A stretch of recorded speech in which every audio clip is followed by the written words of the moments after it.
Wow, well, talk about harmless. So I finally got to the last sci-fi anime I wanted to check out for the fall 2015 anime season, and probably this is the one that I wasn't too looking forward to. I mean, the description is quite vague. It has something to do with crystals, and after watching the atrocity that is Fafnir Exodus, I don't think an anime with mecha and crystals is so attractive anymore. However, Comet Lucifer is not as bad as Fafnir Exodus, judging by this first episode. It seems like a fun-filled fantasy anime aiming at a younger audience, so it really does seem like harmless stuff, if only it was, you know, actually funny. Seriously though, why is this episode not a barrel of laughs? It keeps on setting itself up, kind of, to be funny with its light-hearted nature, but there's not a single funny moment in the entire episode for some reason,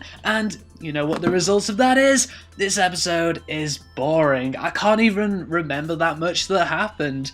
I know two kids fell down a big hole and they encountered this girl who appeared from the crystals at the bottom of this hole. I have no idea how they survived their fall, but oh well, since when do main characters die in the first episode? The characters are boring too. Even the one guy who I thought was going to be interesting, the person in charge of the digging project, was bland instead of being cocky and crazy like I really thought he was going to be. Would it have hurt to introduce some kind of tsundere character?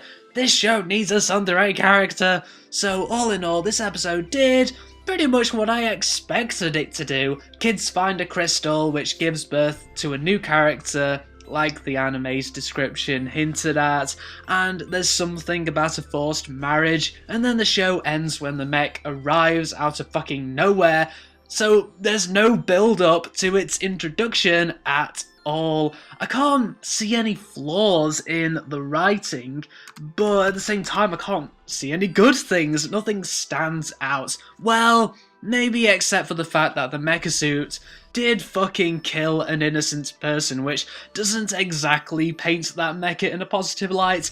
Well, fall 2015 has been full of disappointments. Comet Lucifer is not the worst, as it didn't rely on fan service like Heavy Object and Asterisk War did, and I think this episode ran really smoothly, and Gundam Iron-Blooded Orphans seems to be the winner anime, as that was surprisingly good. I will definitely continue watching Gundam and Aquarium Logos, and possibly Heavy Objects, but I'll have to think about continuing with Asterisk War and Comet Lucifer.